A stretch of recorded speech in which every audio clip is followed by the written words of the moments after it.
और पाकिस्तानी भी मान रहे हैं कि उनकी फौज के लिए तालिबानियों को रोक पाना नामुमकिन है। हम अपनी तारीख के बदतरीन मौशी और सियासी बहरान से गुजर रहे हैं। हम इस वक्त कोई भी जंग अफोर्ड करने की हालत में नहीं है। और अगर हम बात करें अफगानिस्तान की, तो अफगानिस्तान ऑलरेडी 40 साल हालत जंग में रही हुई है। तो वो कौम है जो पेट पे पत्थर बांध के भी लड़ लेती है। तालिबानियों की फौज को देखकर ऐसा ही हाल हर पाकिस्तानी का हो रहा है, क्योंकि जिस तालिबान ने अमेरिका जैसी सुपर पावर को अफगानिस्तान से बाहर निकालने की कसम खाई और ये करके दिखा दिया, वो पाकिस्तान को सबक सिखाने की कसम भी पूरी करेगा, ये सब जानते हैं।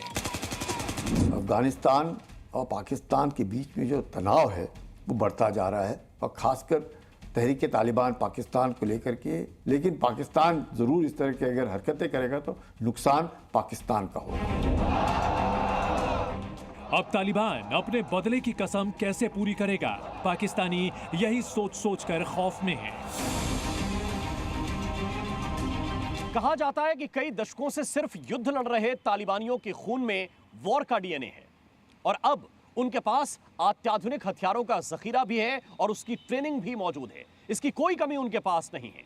और जो हथियार लेकर इस बार तालिबानी पाकिस्तान से लड़ने के लिए निकले हैं, वैसे हथियार तो खुद पाकिस्तान के पास नहीं है।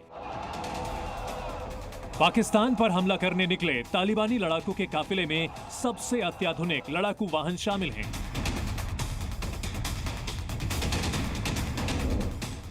तालिबानी लड़ाकू के हाथों में खतरनाक M4 कार्बाइन और M16 जैसी खतरनाक अमेरिकन राइफल्स मौजूद हैं।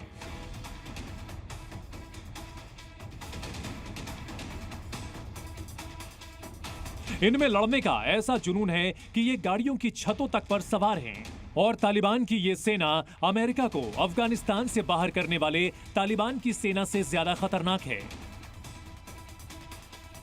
इसकी वजह वो 8 लाख से ज्यादा अमेरिकी हथियार हैं जिन्हें अमेरिका यहां पर छोड़कर गया है। तालिबान ने अफगानिस्तान के लिए ग्रैंड आर्मी बनाई, अमेरिका के छोड़े अटैक हेलीकॉप्टर्स की मरम्मत की, 3 लाख से अधिक हल्के अमेरिकी हथियार कब्जे में लिए, 26,000 टैंक, तोप और आर्टिलरी जैसे भारी हथियार हासिल किए, 61,000 फौजी गाड़ियों का कंट्रोल अपने पास लिया। इसके अलावा 45,000 से ज्यादा नाइट गॉगल्स, अमेरिकी बुलेट प्रूफ जैकेट्स, संचार उपकरण और दूसरे हाईटेक सैन्य उपकरणों की बड़ी खेप भी तालिबानियों की ग्रैंड आर्मी में शामिल है। इतने आधुनिक सैन्य साजो सामान तो पाकिस्तान की सेना के पास भी मौजूद नहीं है। शुरुआत में इन हथियारों का इस्तेमाल तालिबानियों को नहीं आता था, लेकिन अफगानिस्तान पर कब्जे के बाद जिन अफगान सैनिकों को अमेरिका ने ट्रेंड किया था, वो तालिबानी लड़ाकू के ट्रेनर बन गए, जिसके बाद अब तालिबानी इन हथियारों को चलाने के भी एक्सपर्ट हो गए हैं। उस अफगान आर्मी के काफी सारे लोग तालिबान से जुड़ गए, तो वो ट्रेनिंग लिए हुए हैं, राइट, और ये सब को वॉर एक्सपीरियंस है, वॉर हार्डन्ड है ये लोग। तो एक तरह से पाकिस्तान को मुश्किल होगा इसी कारण, क्योंकि ये बैटल हार्डन्ड है, इलाका के ज्योग्राफी ऐसी है। सिर्फ अमेरिकी हथियार नहीं, तालिबान के लड़ाकों के पास बड़ी संख्या में रशियन हथियार भी मौजूद है।